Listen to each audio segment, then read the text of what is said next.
Okay, so we're on a little bit of a road trip today. We're starting off with the Derby Pool car park.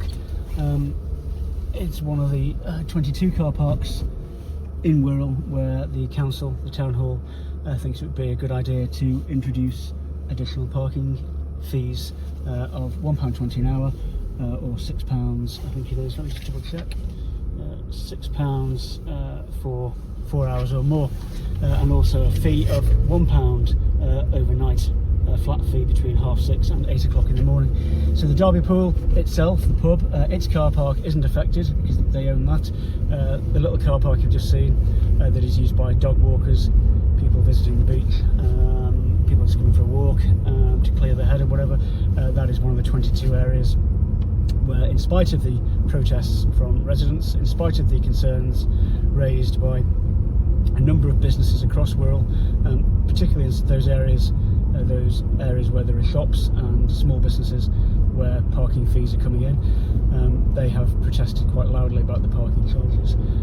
Sadly, a majority of councillors on the relevant committee and at council, mainly the Labour and Green councillors, ignored those concerns fundamentally and said that people were wrong about opposing them, and somehow these parking fees are good for the borough. We're just waiting to come on now to Harrison Drive, on the cycle lane, where you very rarely see any cyclists on the cycle lane in spite of the cost of it. Now, this cycle lane on Harrison Drive, as many residents will know, went massively over budget. It's a fairly small stretch of cycle lane. Very rarely do you see cyclists on it. But anyway, that's another story. So coming on now to King's Parade, one of 3 promenades in the borough where, again, the town hall thinks it would be a good idea to introduce parking fees. Now, the council is currently consulting. Last week they started their 3rd consultation on parking fees at 22 locations around the borough. King's Parade isn't one of those, and neither is South Parade in West Kirby or North Parade in Hoylake Mells area. And the reason for that is that those 3 parades, it was actually one of my colleagues in Hoylake and Mells, Councillor Andrew Gardner, who basically exposed the fact that the cost of the equipment that the council would have to buy and install and maintain would likely exceed the revenue that it would collect in parking fees, both here at King's Parade and also in West Kirby and Hoylake. So it makes no economic sense, which kind of implies that it's not about the money and that it's about the ideology of forcing cars, or trying to force cars off the road and force people to use alternative methods of transport. No doubt those in favour of parking fees would dispute that, but the evidence suggests otherwise. Now, King's Parade, as most residents will know, King's Parade is popular at certain points of the year.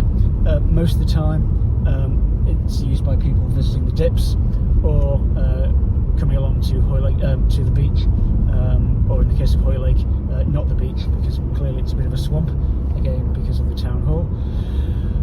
So then we're going to come into New Brighton, where there is another one of the 22 sites is located, and that's at the Fort Perch Rock. We'll come there in a minute, I think, that will be well. This is, as I say, the 3rd time that the council has been required to consult. The law states that they must consult with the public when introducing or extending parking fees. Sadly, the first consultation, well, not sadly, the first consultation was basically illegal because the council hadn't produced a parking strategy to demonstrate how the parking fees would fit into that strategy.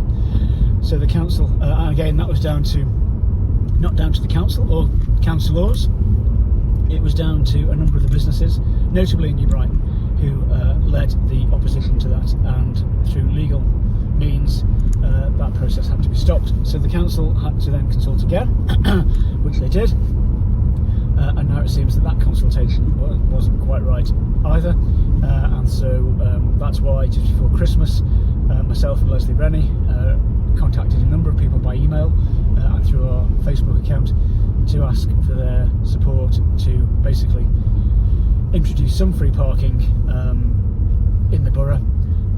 along the lines that the Labour Party wanted for Birkenhead, where in December parking in Birkenhead Town Centre was free to support the businesses there. So there's a little bit of hypocrisy here in the council's policy now. It depends where you live, depends on where you get parking charges.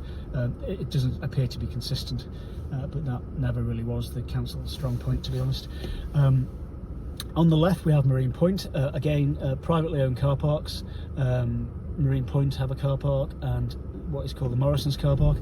It will be interesting to see if, as a result of parking fees coming in New Brighton, whether that forces drivers or encourages drivers to park for free in these two car parks, and whether Morrison's and Marine Point will respond to that in any way.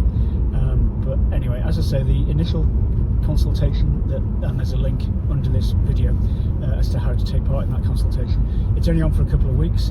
It's a legal consultation, so even if you've completed it before, even if you told the council or your councillors your views before, that doesn't count because this is another consultation. So you have to give your views on this consultation. You can also write in or email, and again the details will be on the comments under this video. So here you can see fairly well used, fairly popular, busy most of the time, this car park. People visiting, or the car parking on Marine Promenade rather, as people use the various arcades, businesses along this route. Again, the concerns of these organisations have been dismissed by the council, who don't believe it will be a disincentive for people to come here, which again flies in the face of the evidence.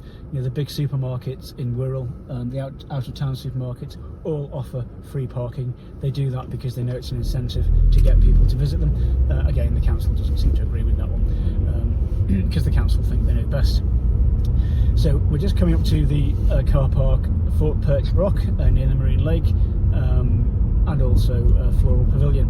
And this is where it gets a bit interesting, because the council has been trying for some years now to make the Floral financially viable, and thanks to the efforts of the staff at the Floral, including their manager Pauline Campbell, they have turned around the fortunes of the Floral Pavilion. Now, where we have to ask is, does the imposition of parking fees at the Fort Perch Rock car park, does that affect the number of people who will be willing to come to the Floral? We hope not, because that would have an adverse effect on the council's budget and on the Floral Pavilion. So that's pretty much it in terms of the Wallasey area. Also, sorry, at the gun site, I haven't taken a video there for various reasons, but I will include the details of all the sites in Wirral that are proposed for parking fees with a link, and so you can see for yourself and hopefully give your views to the council, and we'll report back when we know what's happening next.